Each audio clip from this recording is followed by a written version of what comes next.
بسم الله الرحمن الرحيم. الحمد لله رب العالمين وبه نستعين على امور الدين والدنيا. صلى الله على سيدنا محمد وعلى اله وصحبه وسلم اجمعين. ما بعد، السلام عليكم ورحمه الله وبركاته. magacaygu waa Antar Sayid Xuseen, waxaan barkaa xarunta Baafo ee magaalada Muqdisho. waxaan soo bilaabnay barnaamijkeeni ahaa Excel Statistics. waxaan taaganahay warqadii ku qoran tahay Stat. waxaan bilaabaynaa chapterka ugu horeeya buugga dabcan chapter badan ayuu ka kooban yahay. chapter walbaba waxaan soo qaadan doonaa ciwaanada iyo waxa muhiimka ah. Excelka gudihiisa ayaan kusoo diyaari doonaa. meeshan ayaan ku sharaxayaa qaybta u baahan in practical lagu sameeyo, ilaan statisticada practical u baahanaysaa. barnaamijka Excelka ayaan ku dabaqi doonaa haddii la yiraahdo. haddaba chapterka ugu horeeyo wuxuu iskaga badnaanayaa in lagu soo dhaweeyo kooraska statisticada, isla markaasna la qeexo statisticada wuxuu yahay. waxaa ku xigi doona erebixino kala duwan ee statisticada la xiriiro oo terminology-gaasna waa baran doonaa haddii la yiraahdo. sida barnaamij walba accounting oo kale markaa dhiganaysid terminology ayuu leeyahay, qofku waa inuu yaqaanaa. economiga markaa dhiganaysid, financega markaa dhiganaysid, bankinga markaa dhiganaysid, lowga xataa markaa dhiganaysid, caafimaadka markaa dhiganaysid. marka fili walba wuxuu leeyahay terminology iyo qeexitaano gaar u ah. statisticadana waxma dhaamo filiyadaas, wuxuu leeyahay qeexitaano iyo terminology gaar u ah. oo hadhow chapter soo socdo markii aan mean aan dhaho amba probability aan ku dhaho waa inaa fahmi kartaa wax loola jeedo. marka si tartiib ah waan u arki doonaa haddii la yiraahdo qeexitaanada. af Soomaali ayaan ku sharaxi doonaa, walow meelaha qaar iska adkaa doonta af Soomaali toos in la helo, laakiin sharaxaada waxaan isku dayi doonaa inaan kugu fahamsiiyo wax loola jeedo. qeexitaanka meeshaan aan ku diyaariyey xoogaa yar waxaa u malaysaa aniga wixiyga inuu cariiri ku jiro. marka waxaan sameynayaa qaybtan sare ribbonka waa iska qarinaya. marka waxaan imaanayaa qaybtan ay ku qoran tahay ribbon display options, hal mar ayaan gujinayaa, kadibna auto hide ribbon ayaan leeyahay. waxaan rabaa qaybtan inaan iska qariyo si warqadda waxa igu qoran gebi ahaanteedba aan wada aragno. marka hal mar ayaan gujinayaa. hadhow haddii aad soo saaranaysid ribbonkan, isla meeshaan aad kusoo laabanaysaa show tabs and commands ayaan taabanaysaa si ribbonka kugu soo laabto.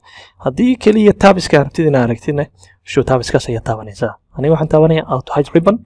intii hadda waa iska qarinayaa.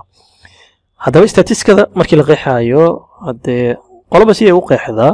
google-ka oo kale haddaa gashid oo statisticada ku qortid si aad qeexidiisa u aragtid, waxaan u malaynayaa kumanaan waa ka badan tahay. cid walba si ayay ku qeexaysaa, laakiin gebi ahaantood hal meel ay iskugu soo wada shubanayaan. waana inta meeshaan aan ku sharaxi doono haddii la yiraahdo. aniga laba qeexitaan oo kala duwan ayaan soo qaatay. midna buugga ayaan ka soo qaaday, midna internetka ayaan ka soo qaaday. waxaan ka bilaabayaa midka hore. statisticada muxuu yahay? statisticada waa artist iyo weliba science lagu soo aruurinayo daatada, kadibna lagu lafagurayo. markii la lafaguro kadibna lagu soo bandhigayo daatadaas si daatadii loogu sameeyo faahfaahin dheeri ah amba conclusion si loo gaaro. haddii aan si kale u dhigno, statisticada wuxuu noqonayaa artist. artist waxaa laga wadaa wax walba qofka oo go'aan uu ka gaarayo oo imaanaya personal judgment wax loo yaqaano, qofka fikradiisa uu ku darsanayo. oo mararka qaarkood markii aad daatada soo dhameysid conclusionka waa inaad fikradaada ku dartaa. waxaa leedahay aniga saas ay la tahay, hawshan saas aan u malaynayaa inay noqonayso. marka kaasoo kale wuxuu iska noqonayaa artist. marka meelo badan oo waxaa ku jira statisticada qofka fikirkiisa amba personal judgmentkiisa uu ku dabaqayo. sidoo kale statisticada waa science. science waa wax la soo tijaabiyey, tajribo soo maray, amba lab la soo geliyo ama si kale loo soo tijaabiyo. labada buu isku yahay oo inta badan functionskii iyo analysiskii waxyaalaha badan aan sameynayna waa wax tajrubo lasoo sameeyo oo lasoo diyaariyey. labadaas ayaa waxaa loo isticmaalaya marka daatada in lagu soo aruuriyo. daatada la soo aruurinayo meelo badan laga soo aruuriyaa, qaabo badan waa loo soo aruuriyaa. in survey la isticmaalo oo daatada waa lagu soo aruuri karaa, in su'aalo inquiry la sameeyo, in dadkii loo sameeyo experiment amba tijaabooyin in la sameeyo. waxaasoo dhan waa qaababa loo soo aruuriyo daatooyinka kala duwan. haddaba daatadii meeshan hoose haddaan fiirino waa tanaa. waxaan soo aruurnay daata la xiriiray iib, taariikhdii baranjiyada wax iibisay iyo iibabkii ay sameeyeen. marka kan wuxuu noqonayaa data collection ayaan sameynay. sale journalkii ayaan ka soo qaadnay, waa soo aruurinay. isla markaas waxaan ku sameynaynaa wax loo yaqaanaa analyze. wuxuu noqonayaa in la lafaguro. marka daatadii waa lafagurnay, table ayaan diyaarinay, wixii waa soo koobnay. daatada haddaa fiirisid aad u badan tahay, waa ballaaran tahay, laakiin markaan soo koobnay way soo yaraatay. isla markaasna waxaan sii raacsiinay chart amba muuqaal xisaabeed. isagana waa ka hadli doonaa haddii la yiraahdo. aad muhiim u noqonayaa. noocyo badan oo chart inuu jira. marka chartskaas ayaan sidoo kale kusoo bandhignay. waxaan sameynay marka intaas markii aan soo koobnay, presentationna aan sameynay oo aan soo bandhignay si markaas go'aan looga qaato oo loo fiiriyo la dhaho war degmooyinkan baranjiyada inoogu yaalo Bakaara amba Hodan amba Shibis baranjigee iibka ugu badan sameeyay marka taasoo kale waxa ay keenaysaa qofka markuu chartiga u fiiriyo inuu arko degmada Shibis inay tahay degmada ugu badan ee wax iibisay waqtigan hadda aan ka hadlayno marka waxaan sameynay wax loo yaqaano presentation waa soo koobnay kadibna waxa aan conclusion ayaan sameynaa wixii ay nala tahay ayaan meeshan ka dhiibanaynaa oo ah in Shibis uu yahay degmada ugu iibka badan haddaba marka tablekan aad fiirinaysid oo daatada aan marka hore kusoo diyaarinay inta aanan sameynin lafaguridan iyo soo bandhigida iyo soo koobidda way iska adkeed inaa meeshan aad ka fahamtid degmada iibka ugu badan sameysay marka meeshan hadda deen ku diran ku dhow degmadee waa degmada iibka ugu badan sameysay adii waad kaanaysaa inaa meeshan hal jawaab amba si yaroo fudud aa usoo saartid unless in aa heshid amba tablekan yaroo meesha kugu diyaarsan amba chartigan meesha ka muuqanayo marka intaan waxaan sameynay analyze oo waa la fagurnay kadibna waxaan sameynay presentation waa soo bandhignay si adiga ay kugu fududaato inaad dhahdid war degmada Shibis ayaa tahay degmada iibka ugu badan sameysay marka qaabkaas ayaa lagu qeexi karaa statistics-kada sidoo kale waxa lagu qeexi karaa statistics-kada waliba iyadoo laga fiirinayo dhinaca faa'iidooyinka ay leedahay in la soo koobo daatada businesska ama ganacsiga daatadiisa ayaa waxa lagu soo koobaya amba iyadoo la isticmaalayo table amba iyadoo la isticmaalayo charts amba iyadoo nidaamyo kale la isticmaalayo si meeshaas conclusion looga soo sameeyo oo loo dhaho saddexdan baranji ee saddex degmo noogu yaalo Shibis ayaa waxay tahay degmada ama baranjiga iibka ugu badan sameysay taas hadhow waxay fududaynaysaa in hadhow ganacsiga lasii qiyaasi karo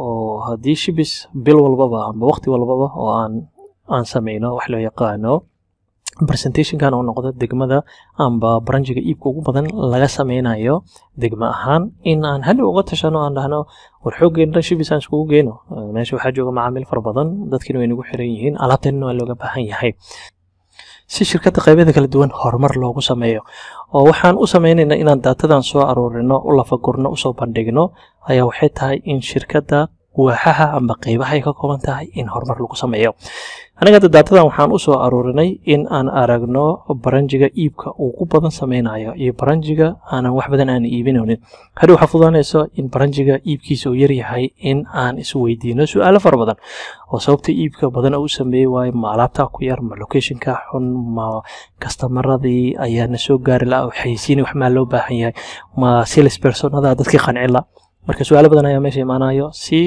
loo ogaado cilada meesha ka jirto hadhowna loo sameeyo horumar marka shirkadda faa'iido weyn ugu jirto in ay daatadii soo aruuriso soo bandhigto lafagurida ku sameyso si horumar dhinacyo badan la taaban kara ee u sameyso haddaba statistics-kada waxaa loo qaadayaa laba qaybood hoos ayaan u soconayaa statistics-kada waxaa loo kala qaadaa descriptive statistics waxa laga wadaa waa hababka aan u isticmaalayno inaan daatada ku soo aruurino isla markaasna aan ku soo koobno aan ku soo bandhigayno lafaguridana aan ku sameynayno marka habab fara badan ayaa jiro daatada lagu soo aruurinayo horena aan uga hadalnay sida survey inquiry-ga experimentiga iyo habab kale oo lagu soo aruuriyo daatada intaa wax ka dambeeya markii daatada la soo aruuriyo waxaa loo baahanayaa in la soo koobo summarize lagu sameeyo iyadoo la isticmaalayo functions kala duwan oo waxaa jiro in la xisaabi karo meanka moodka standard deviationka mediumka waxyaalo badan aan la sameynayaa haddii markaas loo baahdo in la xisaabiyo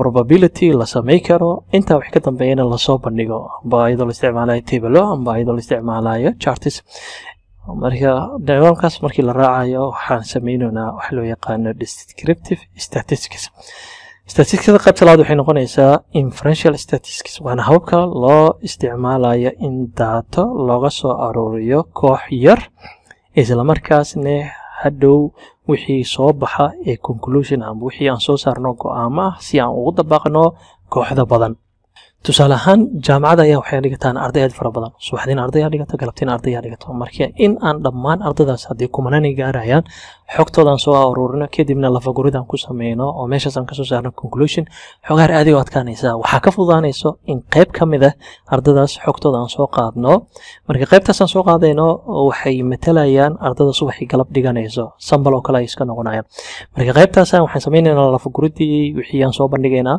wixii meeshaas conclusion ah amba amba wixii go'aamo markaas soo baxo ayaan waxaan rabnaa inaan ku dabaqno dhammaan ardada iskuulka amba jaamacadda dhigato subax iyo galab marka waxaan sameynay qayb ka mid ayaan soo qaadnay warbixintooda kadibna wixii aan experiment aan sameyn lahayn ayaga ayaan ku sameynay wixii kasoo baxo conclusion oo result ah noo soo baxay waxaan rabnaa inaan ku dabaqno dhammaan ardada jaamacadda wada dhigtaan amba markaas haddii iskuul uu yahayna ardada iskuulka dhigato marka nidaamkaas markii la raacayo waxaa loo yaqaanaa inferential statistics dabcan excelkana labadaas ayuu kala qaybsanaa doonaa casharada ugu horeeyo inta badan waxaan ku qaadan doonaa wax iskaga badnaa doonaa descriptive statisticsada qaybaha dambena waxaan arki doonaa inferentialka haddii la yiraahdo maanta insha Allah taala intaas ayaan ku hakinaynaa inta cashar lamid ah kulmayna waxaan idinkaga tegayaa sidaas iyo nabadgelyo subhanaka allahumma wa bihamdika ashhadu an la ilaha illa anta astaghfiruka wa atubu ilayk assalamu alaykum wa rahmatullahi wa barakatuh